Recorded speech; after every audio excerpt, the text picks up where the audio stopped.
Welcome to my Kurayu's Way. Ketemu lagi sama saya Kurayui dalam jurnal Kurayui. Apa kabarnya hari ini? Semoga kita semua selalu dalam lindungan Tuhan Yang Maha Esa, diberi kelimpahan berkah berupa kesehatan dan kebahagiaan. Amin. Dalam video kali ini saya akan membahas beberapa pertanyaan yang sering banget ditanyakan oleh teman-teman yang udah inbox saya atau di komentar gitu ya, tentang adenomiosis. Jadi ada sekitar 4 pertanyaan kalau nggak salah. Dalam video ini saya akan membahas tentang pertanyaan-pertanyaan tersebut. Yuk dimulai dengan pertanyaan yang pertama. Pertanyaan pertama adalah, ketika dalam proses penyembuhan dari adenomiosis, apakah melakukan pantangan makanan? Kalau saya jujur tidak. Karena waktu itu saya nanya kan sama dokter, dok ini untuk makanan apa saya ada perlu pantangan ya, misalnya nggak boleh makan telur lah atau apalah gitu. Kata dokter nggak ada, karena sakitmu ini nggak ada pengaruh dari kayak makanan gitu, jadi udah nggak usah dipantang. Yang penting 4 sehat itu terpenuhi, dari gizi-gizinya terpenuhi, udah makan apa aja nggak ngaruh ke proses penyembuhannya, dokter kayak gitu. Terus saya sempat ini juga sih nanya ke dokter waktu itu, adenomiosis saya ini apa penyebab dari kayak keturunan. Bahkan saya sempat nanya gini ke dokter, dok saya kan kerja di toko fotokopi ya, masa iya sih adenomiosis ini pengaruh dari radiasi mesin fotokopi? Sampai sebego itunya nanya. Kalau inget ya Allah, malu banget. Tapi yang namanya kita kan menduga-duga, soalnya kan sebelumnya kan mikirnya sehat-sehat aja, terus tiba-tiba divonis kayak gitu kan kaget gitu ya. Terus kata dokter enggak ada pengaruh dari radiasi mesin atau dari pola hidup, enggak, cuman emang sel-sel kamu aja yang boleh dibilang tuh abnormal gitu ya, jadinya menyebabkan adenomiosis itu. Jadi kalau masalah makan saya nggak ada pantangan, tapi ada beberapa orang yang menerapkan pantangan ini sih balik lagi ke individunya ya. Kalau misalnya, kalau nggak salah itu kan kalau adenomiosis nggak boleh makan yang kayak kedelai, jadi kayak tahu tempe gitu. Jadi saya sempat browsing makanan-makanan yang nggak boleh dikonsumsi untuk orang adenomiosis. Saya jadi mikir, aduh gimana ya kalau kayak tahu sama tempe kan udah makanan tiap hari, kalau nggak boleh gimana? Tapi saya balik lagi ke diri saya makan tahu tempe ini ngefek nggak?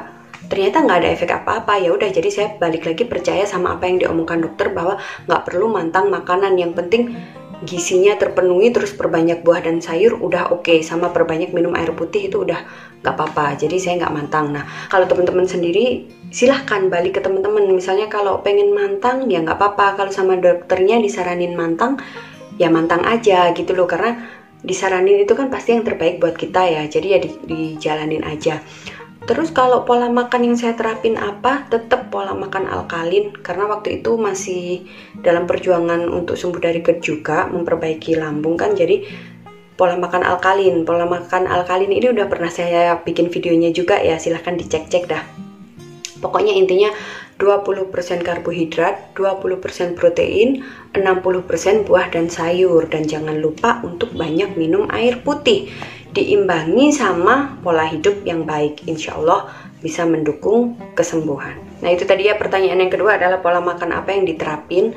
Itu pola makan alkalin, itu udah dari waktu tahun berapa ya, 2015 kalau nggak salah, waktu pertama kali divonis GERD itu. Dan memang manfaatnya banyak sekali, karena pola makan alkalin ini membentuk tubuh kita untuk jadi lebih basah. Kalau tubuh kita jadi lebih basah itu kan jadi lebih sehat, kalau lebih asam jadi gampang sakit gitu. Olahraga apa yang diterapin untuk mendukung proses kesembuhan adenomiosis?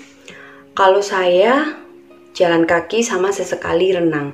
Waktu itu dokter saya menyarankan untuk ikut yoga, tapi karena saya tinggalnya di desa ya, dan di desa itu nggak ada, palingan kalau studio buat senam gitu, senam aerobik, zumba kayak gitu. Kalau untuk yoga kan nggak ada. Jadi saya bilang ke dokternya, aduh dok, saya ini tinggalnya di pucuk gunung di desa, nggak ada yoga gitu. Kenapa dokternya menyarankan yoga? Karena katanya yoga ini bagus untuk memanage stres juga gitu. Orang penyembuhan adenomiosis ini kan nggak boleh stres juga, karena kalau stres pengaruh ke hormon juga dan bikin nggak karuan kayak gitu. Jadi kalau untuk olahraga itu, saya yang rutin setiap hari adalah jalan kaki pagi Sama kadang sebulan 2 kali atau sebulan sekali tuh renang kayak gitu.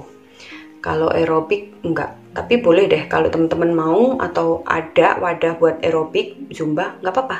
Itu bagus juga kok. Pertanyaan terakhir yang paling sering ditanyakan, kira-kira kalau adenomiosis dan mengkonsumsi Visane apakah bisa hamil?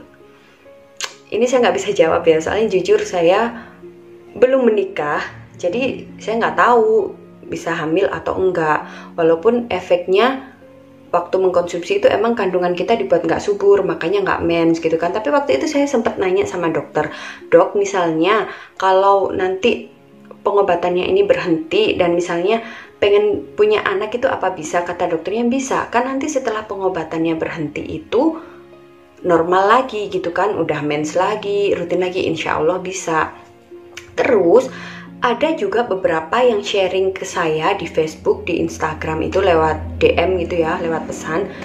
Itu alhamdulillah mereka berhasil gitu. Jadi ada satu dulu yang waktu pertama saya share tulisan tentang adenomiosis itu, ada seseorang menginbox saya di Facebook. Dia menceritakan baru menikah dan istrinya divonis adenomiosis. Waktu itu dokter mengatakan pilihannya adalah harus operasi. Ya yang namanya pengantin baru ya, belum punya anak terus divonis harus operasi kan udah pasti shock. Akhirnya beliau ini memilih jalan alternatif gitu. Jadi menggunakan pengobatan alternatif dengan pengobatan tradisional gitu, dibarengi sama pola hidup yang baik dan pola makan yang baik. Alhamdulillah akhirnya istrinya bisa hamil. Terus ada juga pengalaman yang dibagi sama salah satu senior saya di grup GERD Anxiety Indonesia. Itu ada kayak ya masih saudara dari suaminya gitu ya, juga divonis adenomiosis itu. Nah beliau ini orang luar gitu kan, jadi mantang makanan dan bener-bener diet alkalin atau menerapkan pola makan alkalin secara ketat. Akhirnya alhamdulillah bisa hamil juga dan punya anak.